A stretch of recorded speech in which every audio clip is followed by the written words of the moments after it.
going on. I did a video on my channel, Mark Goldbridge on YouTube. Last Sunday, Clash of Creators was a massive event on Twitch. For 6 hours, they had anywhere between 16,000 and 20,000 live viewers on a 6-hour stream. This was held in East London, and basically it was exactly what it said on the tin. 4 teams, 11 aside, with a squad of about 15 on each of them. Red team, white team, navy blue team, light blue team. Semi-final to final, penalty shootout for 3rd place. You had people like Morgs, Rotashaw, Jackmate, Thogden, Pieface, I'm Alex, Cal. It's just so many people there. So many people there. Big creators, new creators. I don't even call them little creators. New creators. Clash of Creators. And this was the idea, and it was for Mind Charity. And I'm sure a lot of you watched it. Spencer FC was there as well. I mean, there's loads of people I won't shout out, which is bad of me, but that's because there was just so many people there. And obviously, it's one of the first things post COVID restrictions, so it was, lots of people there. Fantastic event. I think Clash of Creators 2 will be even better, and it was fantastic. And I did a video on my channel, which you can check out on YouTube, Mark Goldbridge. It's only about 15 minutes long, and it sort of tells you the story of what happened.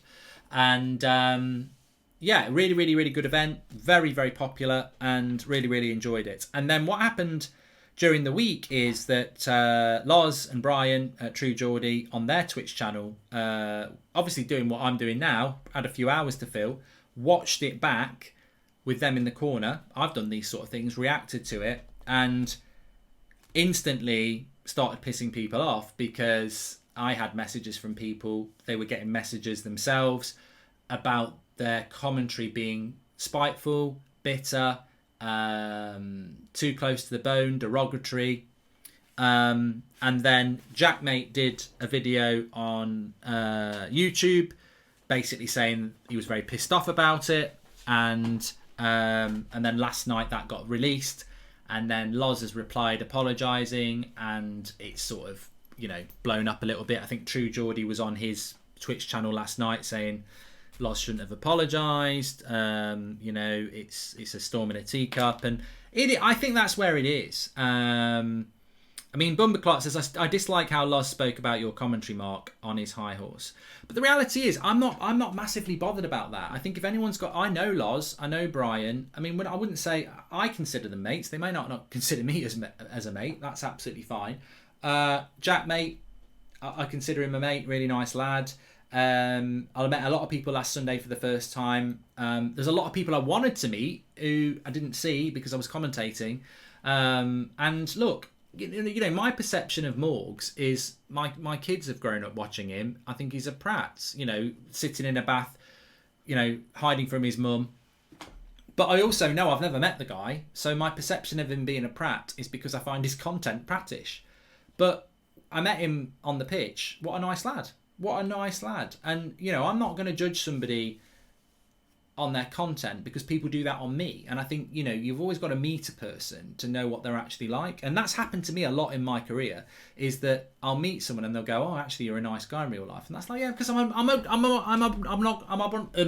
obnoxious on camera. That's the whole point, right? So if Loz or Brian had a problem with my commentary, then I just don't give a shit because, with all due respect, my Euros watch-alongs had way more than what they had, but I think what they do is fantastic. And that might be because they've moved to Twitch and I'm still on YouTube. I don't know, and I don't care, and I don't look at what they're doing because I've been on their show and it's fantastic, and they're really nice lads. So I'm not bothered. And if they're having a pop at my commentary, well, didn't they get the piss taken out of them for their boxing commentary? So whatever. Look, you're there to be critiqued. I didn't like the fact that I had a lot of people messaging me saying that they were offended by it, and I watched it back and I thought, you know what? I think the intention is to be funny, but it has overstepped the mark. And somebody said it last night on social media. With comedy, you're always safer punching up than punching down, because if you punch down, it can come across as being arrogant and everything like that. I did it on social media once. I was on social media on Twitter and getting a bit of shit, and I had a go at somebody about how they looked, and it didn't You know, they didn't like it. They DM'd me. I apologised about it. They still carried it on public, but I had apologised, and it made me think. You know, you've got to be very careful about, you know, having a go at somebody. And you know, I'm a firm believer in comedy. You know, I think we are restricted too much, and I think comedy's fantastic. But on this situation, I've got to say, and I've got to speak honestly, people did get offended by it. It's been addressed. Loz has apologised about it, and that's really where it ends. I mean, look, we don't want to go back to the days of YouTube beef and all that sort of stuff. I don't like it when people start getting cancelled and stuff like that, when realistically they've apologised for it. I spoke to, I mean, I you know, Jack mate told me about the video and I watched it, and I said to him, look, Loz will apologise for that. And, you know, maybe some people didn't expect him to apologise. I knew he would apologise. I've spoken to him numerous times. I knew he would apologise, because as much as he's like having a laugh and that, I think he wouldn't be never not be empathetic to the fact that it's offended people, and he did apologise straight away, and I predicted he would. I hadn't spoken to him. I haven't spoken to him about that, and he apologised. So what are we going to do as a society? You know, somebody does something wrong, they instantly apologise. We're not going to accept their apology. You know, at the end of the day, I think we become like that in the football Twitter world, in football in general. Somebody does something, if the apology is sincere, why are we still going on about it? Is there any criminal offence there? No. Did it overstep the line with people? Yes, it did. You know, I think it did a few times. Is it the end of the world? No. Is it a drop in the ocean, and will it be forgotten very quickly? Yes. But what I would categorically say, and thanks everybody who enjoyed my commentary, you know, I would say that on my commentary, I'll come back to that in a minute actually, because I want to keep the flow here. I know Loz, I've met him a few times, and about 5 weeks ago, we had a problem with the United Stand, which I needed to speak to somebody about, and he spoke to me for an hour, and his advice was really helpful. So I think in life generally, and definitely in this sports industry and football industry, people have each other's backs no matter what. I don't have people's backs no matter what. I'm loyal, but if one of my mates does something that's wrong, I will not have their back. I won't throw them under the bus publicly, but I will not have them back to their face. I will say, look, we are mates, I'm loyal, and we're going to be mates, but I think what you did there wasn't going to be mates, but I think what you did there wasn't quite right. I'm still loyal, I'm still your mate, I've still got your back, but what you did there probably wasn't quite right. And I'm not talking about this situation, I'm talking in general. But I meet people in this industry that I'm friends with, but then they're friends with people I don't like, and they'll side with them because they've been friends with them longer. And I'm like, but they're wrong. You know what I mean? So look, I think in general, if somebody does something wrong, that's what makes it being about, isn't it? You've got to face up to it. So, but look, I don't want to see this whole, you know, online abuse. Don't want to see any of that. It's dangerous. I think the fact that he apologised straight away, whether he should have apologised or not, well, that's down to some other people. I think he should have apologised, and he did. And that's the sincere person I know doing that and reacting to it. I think he's a nice guy. I think he's always in the main, well, no, always been, you know, when we've met face to face, been good. And I don't really have a problem whether he likes my commentary or not. But it did offend other people. And I think it's been dealt with, and I think we need to just move on from it at the end of the day. It's not the end of the world. People have done a lot worse and got away with it. I've seen people in the summer on live streams doing things that are abysmal, and it just gets swept under the carpet. This was an attempt at comedy that hit the nail on the head with some people and offended others.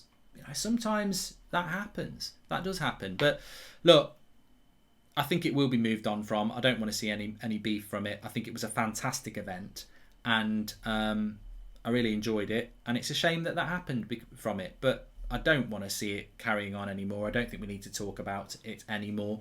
And I think, you know, we move on. There's a brand new football season starting in a couple of weeks. The transfer window is open, and I think what that event did, and you know, 16 to 70-year-old lad put the event on, Callum. Tom did a great job. Everybody behind the scenes did a great job. It will happen again. And look, you know what? The way I look at it is this. And maybe I'm joking. Well, I am joking. Maybe Brian and Loz watched it, and a lot of that came from bitterness because they wished they'd actually gone to it. I don't know. That's probably not true, but maybe they watched it and went, this event actually was a lot better than I thought it was going to be. We should have gone to it. And I think Brian said that himself. We should have gone to this event. It was good. And maybe that's where it came from. Maybe subconsciously they were watching something and thinking, everyone's having a great time. It was a good day. We should have been at that. Maybe that's what it was all about. I don't know. But look, Loz is a nice lad from what I've seen of him. And I don't want to see him being targeted online or anything like that. And I think the positive thing is, as I said, production value, team of nobodies, whatever the negativity was, it was a huge success. Like, I've been doing streams for a very long time. Look, I've got 2,700 people watching me do this, right? And I'm talking about all sorts of things. And that, to me, is a good stream. That is a good stream. And thanks to all you legends for tuning in. We'll still be talking for another hour or so. Make sure you give me a follow and all that. 2,700, I'm happy with that. I'm happy with that. Clash of Creators had 8 times that for 6 hours. And most of that was me commentating with Stumpeg, who I'd only met 5 minutes before we went live. How am I going to compete with Tilsley and McCoist or Loz and Brian when they've got relationships going for a long, long time? And I don't do it like them. And I've only just met this person. And I didn't know a lot of I genuinely, before we went live, it was like, have you got a list of everyone playing? And they were like, no. And they were having to provide that information because it was brilliant as an event, but it's very difficult to organise something when people are dropping out and dropping in. And I didn't know. I couldn't look at those. If I'm watching United and Arsenal, I know every single player. I don't need a team sheet. But on that situation, I've got 4 teams of 15 squads, and I knew 1 or 2 players. And I'm like, I can't just keep saying Jack Mate's having a good game or Spencer's having a good game. You've got to learn these players. So, look, I enjoyed it.